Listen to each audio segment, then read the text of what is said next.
Welcome to the Who, What, Why podcast. I'm your host, Jeff Schechtman. At what point did liberalism shift from valuing individual liberty, rationality, reason, and equality to prioritizing wokeness, identity politics, political correctness, and collective happiness? It seems that in the process, we've lost sight of the Enlightenment values that underpin true liberalism. Certainly growing out of the Enlightenment, true liberalism prioritized individual freedoms and the right to pursue individual happiness while respecting the rights of others. This was the true passion of the late Christopher Hitchens, a unique and influential intellectual voice of our time. Hitchens championed universal liberal values and most vociferously the freedom to speak and write openly. He was an internationalist who believed that all people should have the right to escape the arbitrary constraints of tribe, faith, and yes, even of nation. In his new book, How Hitchens Can Save the Left, my guest Matt Johnson argues that Hitchens' legacy has been unfairly tarnished by the far left who view him as a defector due to his support of the wars in Afghanistan and Iraq. Johnson asserts that Hitchens was a lifelong champion of free inquiry, humanism, and true universal liberal values, from which modern liberalism could stand to learn a lot. Matt Johnson is a writer for Haaretz, Quillette, The Bulwark, Arrow, and numerous other publications, and it is my pleasure to welcome Matt Johnson here to the Who, What, Why podcast to talk about how Hitchens can save the left, rediscovering fearless liberalism in the age of counter-enlightenment. Matt Johnson, thanks so much for joining us. Thank you so much for having me, Jeff. A delight to have you here. First of all, for our listeners that may not fully understand, talk a little bit about who Christopher Hitchens was.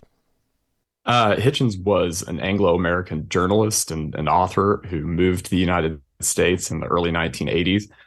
He was best known at that time for being a acerbic critic of U.S. foreign policy and politics and culture. He was a socialist for much of his adult life. But on September 11th, he saw the tragedies in New York and Washington and decided that he could find his way into the corner of the U.S. government in supporting the wars in Afghanistan and Iraq. And that's why so many of his former allies regarded him as a defector and a neocon and a warmonger. But what I argue in the book is that those positions weren't all that surprising if you look at Hitchens' overall career trajectory, from his support for the interventions in the Balkans in the 1990s to his consistent anti-totalitarianism and anti-authoritarianism throughout his career. So the basic theme of the book is that Hitchens was a true liberal and that the left would do well to rediscover his legacy today. And talk a little bit about the fact that there was this indication long before September 11th of things like Bosnia, where he was so supportive of action, and even he was supportive of Margaret Thatcher in the Falklands. Yeah, exactly. So his friend Ian McEwan actually made the connection between his position on the Falklands and his ultimate position on Iraq, and said that was just his anti-totalitarianism through and through. He made the argument that if Thatcher opposed the absorption of the Falklands by the junta in Argentina, that Galtieri would fall in short order, and that the principle of sovereignty would be upheld. And he was exactly right about that. It's actually funny. There's an author named Richard Seymour who wrote a book called Unhitched about how Hitchens had these buried imperial and conservative tendencies throughout his life. And he argues that his support for the Falklands War was evidence of those tendencies. But what's so funny is that Seymour gives us a few pages about how Hitchens was right at every stage when it came to that conflict. It did lead to the fall of the military junta in Argentina and hastened the transition to democracy. So yeah, he was on board with that sort of interventionism very early on. And then in the Balkans, he was probably one of the most visible and most articulate defenders of the idea that NATO should get involved to prevent ethnic cleansing in Bosnia and ultimately get involved in Kosovo as well.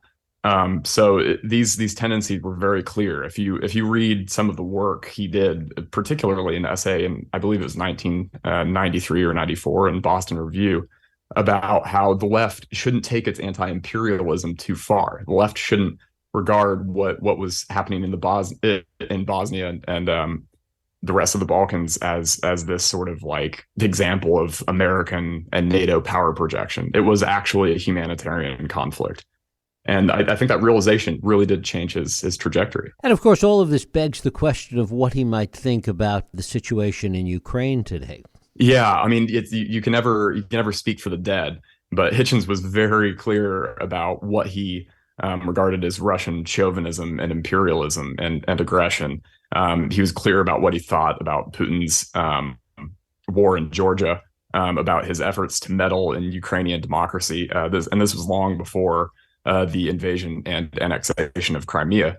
So I think I can say with a fair amount of certainty that Hitchens would be behind the decision to arm the Ukrainians and help them resist this invasion. And many on the left haven't passed that test. I mentioned in the book that the Democratic Socialists of America, for example, upon witnessing the invasion of Ukraine, immediately blamed NATO and said, we need to disband this alliance, which set the stage for this war. So that's a pretty good example of how some elements on the left really need to go back and maybe read a bit of Hitchens. And yet Hitchens, in spite of finding this through line that ties all of this together, wasn't always consistent in his political views, that there was an evolving set of views that Hitchens had. Yeah, that's exactly right. And it's important to emphasize that. You can't reconcile his staunch opposition to the Gulf War with his support for the Iraq War, for example.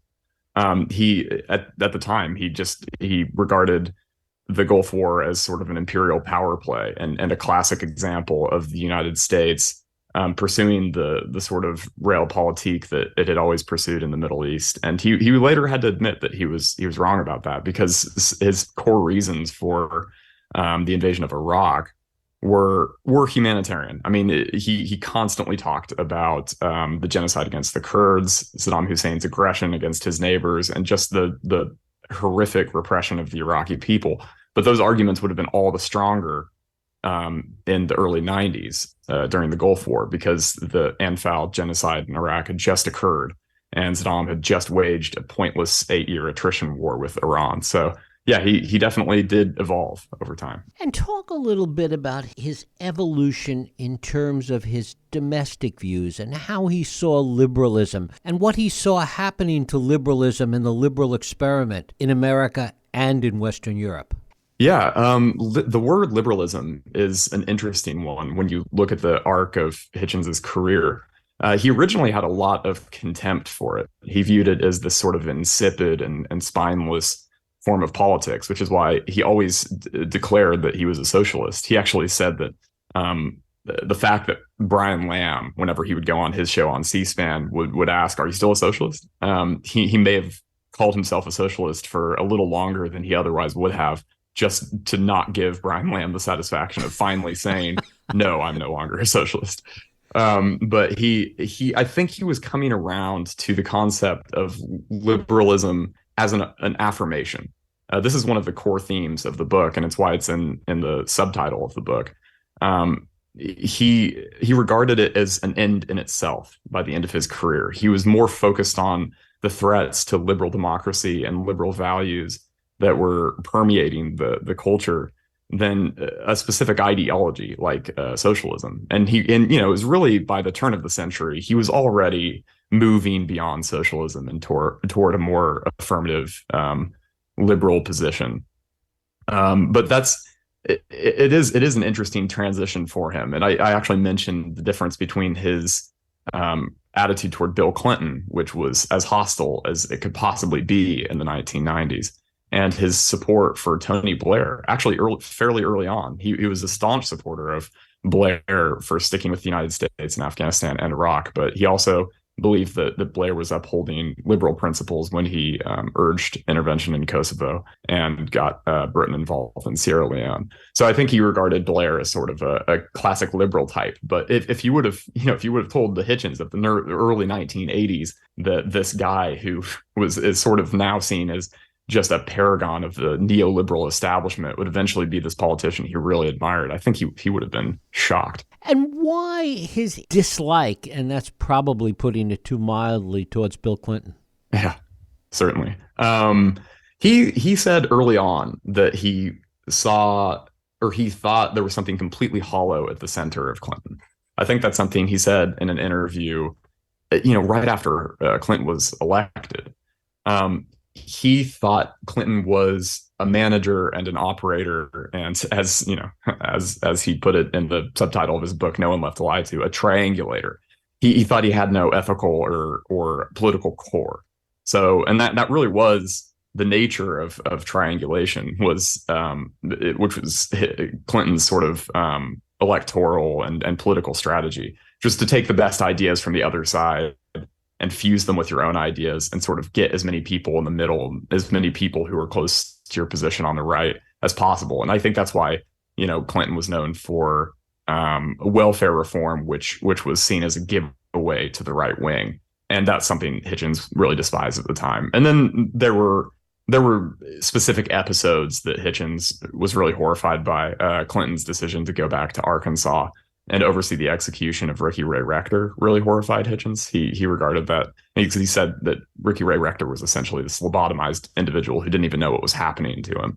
And then Clinton's decision to rocket the Al Shifa pharmaceutical plant in Sudan, which Hitchens thought that was a distraction from Monica Lewinsky hearings. But I'm not going to speculate about that. I think that's probably ungenerous. But that's what he thought, and he regarded that as just a really brazen and horrifying war crime. So yeah, there were these specific instances that he didn't like. But I think that the core reason he didn't like Clinton was the fact that he represented this sort of managerial, technocratic form of politics, which he regarded as bloodless and uninteresting in the 90s. But the other side of that, and this is one of the things I think is so interesting about it, is that Clinton was probably closer to being a globalist or an internationalist than any other president, closer to really what Hitchens' views were about that. Yeah, in some ways, I think you could probably make that argument. Clinton was very slow to get involved in Bosnia. He talked a big game on the campaign about how he was going to differentiate himself from George H.W. Bush and really get in there. And he just didn't even want to lift or implement the lift and strike policy, which basically meant like lifting the arms embargo on Bosnia and then attacking any forces that would prevent arms deliveries from making it into the country.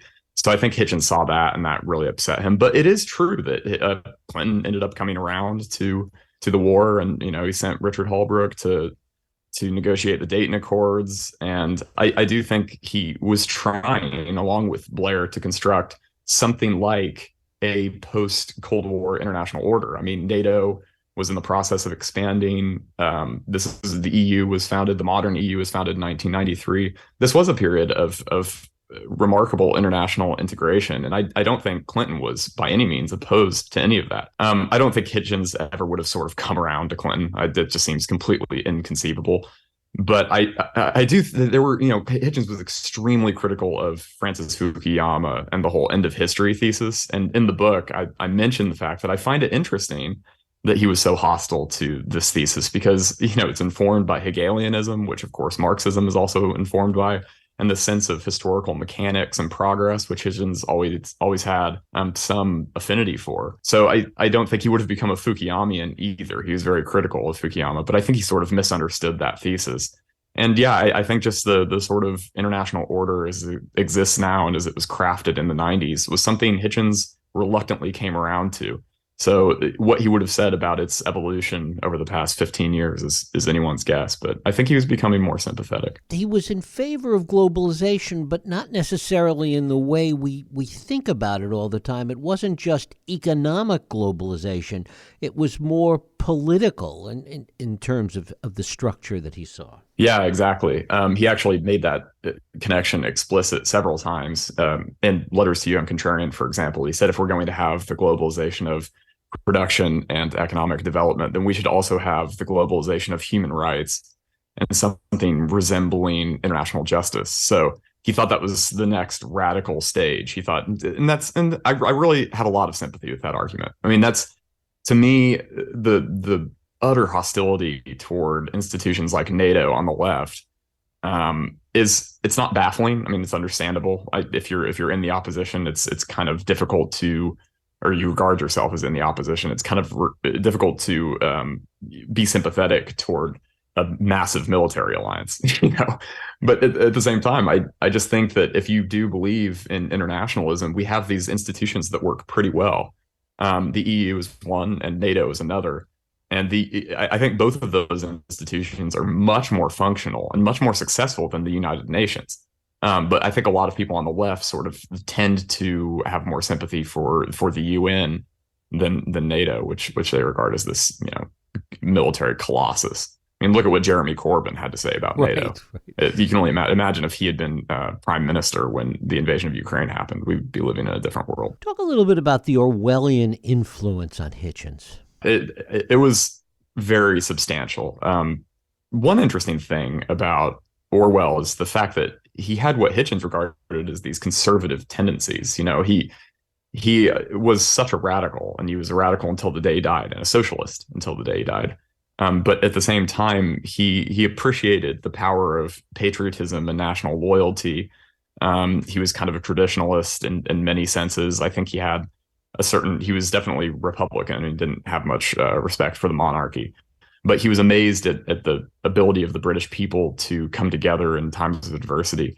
And he just admitted later on, like, he originally thought that World War II would lead to a socialist revolution. And he was just shocked that people were so capable of maintaining the current order and rallying around that order during the war.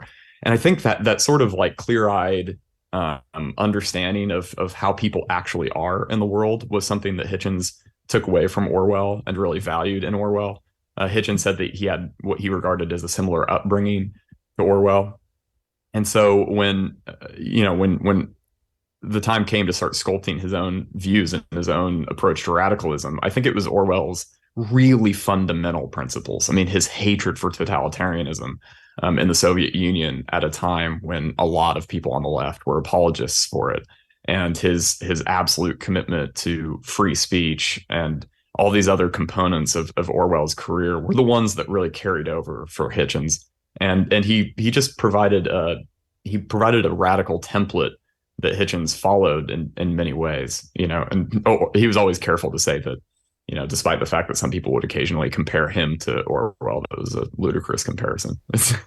Although, I don't think that's just what else can you say? I mean, if somebody compares you to George Orwell, you don't say, well, yeah, of course. I mean, the comparisons or the similarities are obvious. I mean, it would make you sound like a bit of a lunatic, but I do think he was consciously sculpting his approach to politics on Orwell. And he really was a free speech absolutist.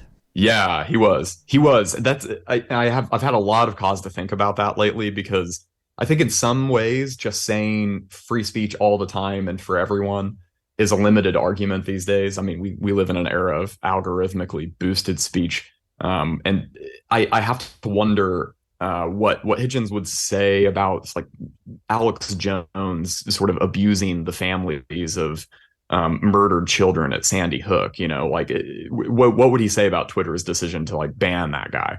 I mean, I can't really speculate about that, because Hitchens was much more focused on self-censorship and the forms of censorship that are more familiar to us, top-down censorship. He was a First Amendment absolutist through and through. I mean, he talks about how one of his formative moments was when the ACLU decided to defend the neo-Nazis who were marching through Skokie, Illinois, which was sort of this bastion for Jewish refugees. So it's just this horrendous display of intimidation. But he just valued the principle so much that he thought the ACLU's decision there was originally baffling to him, but then he could see the logic of it very clearly, that you have to defend speech for even the worst characters. And then Hitchens actually defended the right of David Irving, who's a notorious Holocaust denier, to publish and speak. And he was horrified when Irving was arrested in Austria.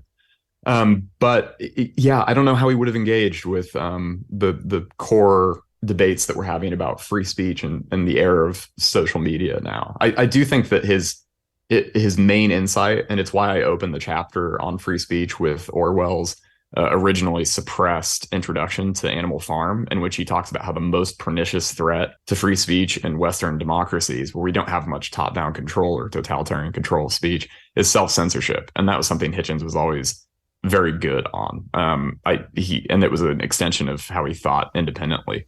The outgrowth of that, and the idea that made Hitchens so uncomfortable, was the notion of identity politics, which one can suppose he would have been more horrified by as time went on. Yeah, that's another area where defining your terms is very important, because Hitchens participated in a debate in November 2001 about reparations, and he was on the pro reparations side. And he was always, a strong supporter of the civil rights movement. Of course, he marched against apartheid in Africa, South Africa. But focusing your political energies around issues that are sort of identity adjacent, as in rights for Black Americans, was different to Hitchens from identity politics.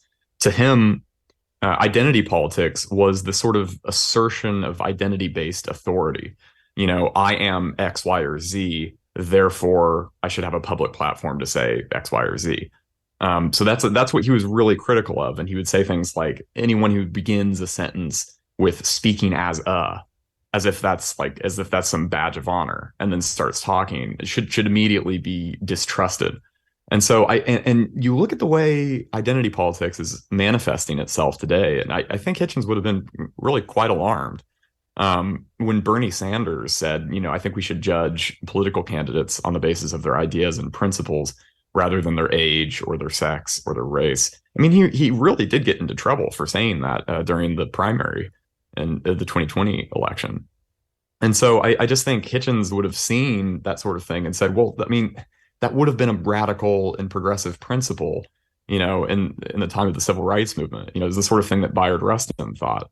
But nowadays, it's regarded as this reactionary position. I mean, anybody who says I'm colorblind or something like that is automatically raked over the coals. And I actually kind of understand that. It's impossible to be colorblind. The legacies of slavery and Jim Crow are all around us. It's very clear. But to say that I will choose a political candidate without reference to race or gender seems to me the progressive position, the liberal position. To say I'm only going to vote for a Black woman, or I'm only going to vote for a gay man in this election, just seems like the antithesis of liberalism. So I think Hitchens saw that early on. Talk about his attitudes toward political change, because he did seem to sour on the idea that, I guess for lack of a better phrase, that grassroots politics, that bottom-up politics, wasn't really effective anymore.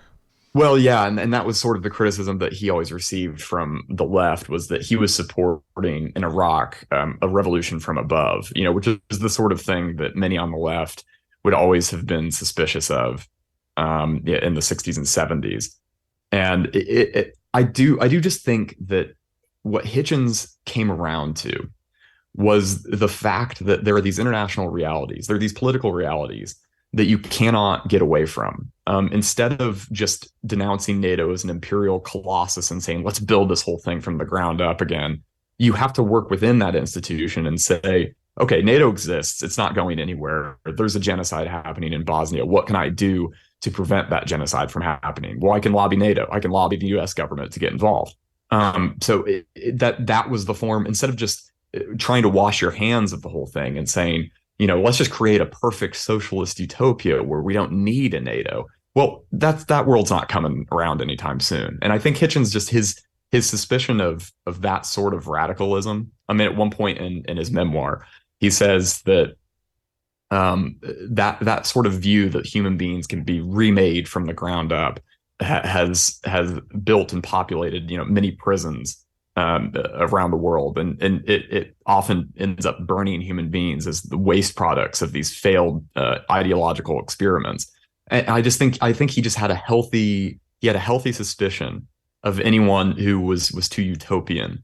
And I do think that, like, the idea that we're just going to like overthrow the system, or the anarchy or anarcho-syndicalism, to use Noam Chomsky's preferred ideology, is eventually going to like provide bottom-up democratic control of major institutions. I mean, that's not going to happen. That's not the way the world works. Instead, you should, and Hitchens had a lot of admiration for the founding principles of the United States. And he regards the country as a written country and an essentially liberal country, even though it's deeply, deeply flawed. So he just thought, yeah, work within the system, and this is something that I say in the book, the people who constantly say the United States is this imperial colossus and it's inherently racist and inherently imperialistic. They what is the political call to action there? And this is a point Hitchens often made, especially in the last decade of his life. I mean, if you really wake up in the morning and you think, okay, the U.S. government is this, sinister imperial entity, what are you going to do? You're going to just it completely renders you immobilized. I mean, it's like a form of radicalism that doesn't require you to do anything, because the world is everything is so sinister.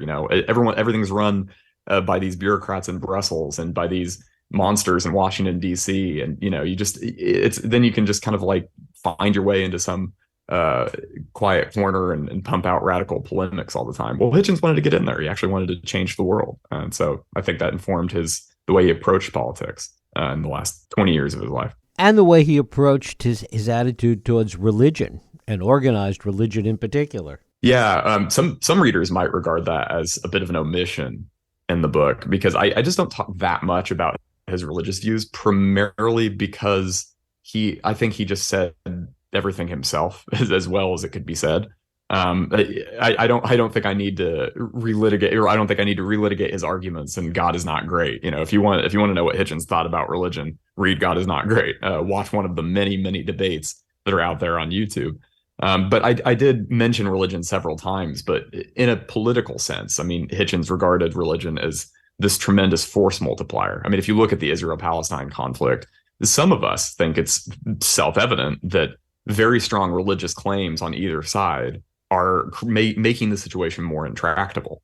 And Hitchens always made that argument. Religion often creates partitions in the world. I mean, it's, the separation of India and Pakistan was a creation of British imperialism. But at the same time, what has driven the wedge even deeper is religious division.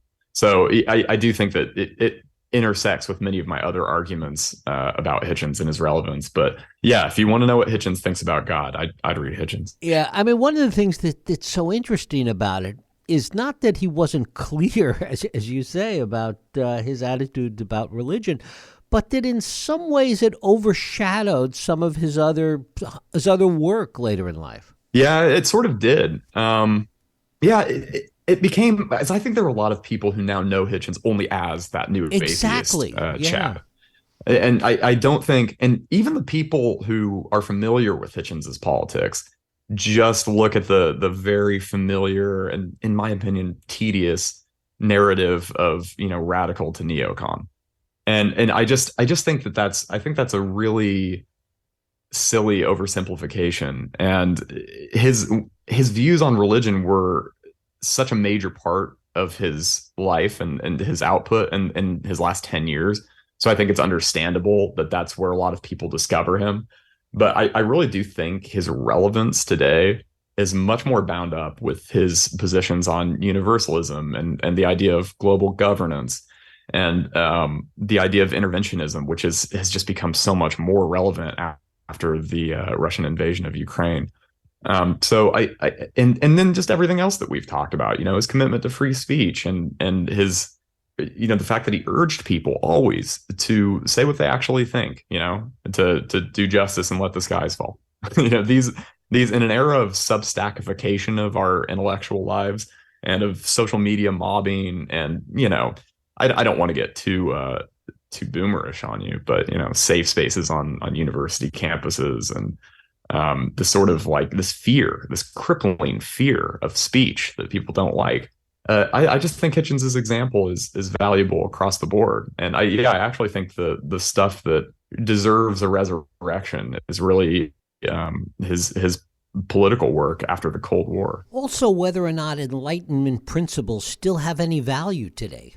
Yeah, I mean, Steven Pinker wrote this book called Enlightenment Now a few years ago, which made the case that the Enlightenment is under attack all the time. And if you look at a figure like Donald Trump, come on. I mean, this is somebody who disrespected and rejected the very rudiments of our democratic system. And then you look at people I mentioned in the book, like Robin DiAngelo, and her views on race and the fact that racial division is this permanent characteristic of being a human being, and it will be with us until the end of time. If we ever colonize Mars, with SpaceX logos stamped on our little tents out there on the red landscape, she thinks that we'll be arguing about race, and she thinks that our identities will still be these inescapable anchors that drag us into tribalism.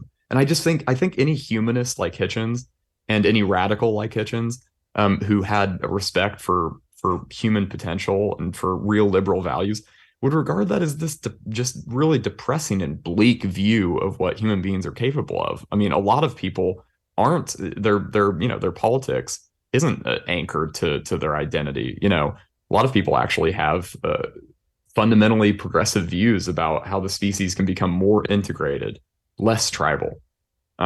So yeah, I just think it's depressing that we have this cramped view. And to tie it back into your comment about the Enlightenment, a lot of people, there was a review written of the book maybe a couple of weeks ago that pointed out that the Enlightenment was a very diffuse phenomenon, and it spans hundreds of years, and it produced many ideas.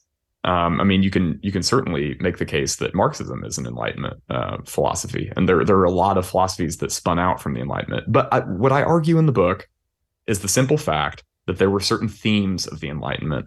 There were certain syntheses, and one of them would be secularism. One of them would be humanism, individual rights. Like these are things that we should really defend and rediscover today, because they have laid the foundation of a system that has worked remarkably well. I mean, American democracy has been with us for hundreds of years, and it's still pretty impressive how stable the system is, despite Donald Trump's best efforts to undermine it.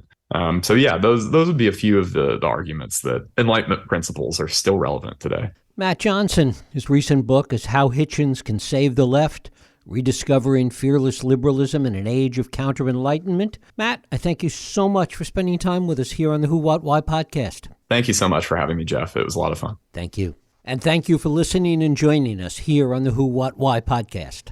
I hope you join us next week for another Radio Who, What, Why podcast. I'm Jeff Sheckman. If you like this podcast, please feel free to share and help others find it by rating and reviewing it on iTunes. You can also support this podcast and all the work we do by going to whowhatwhy.org/donate.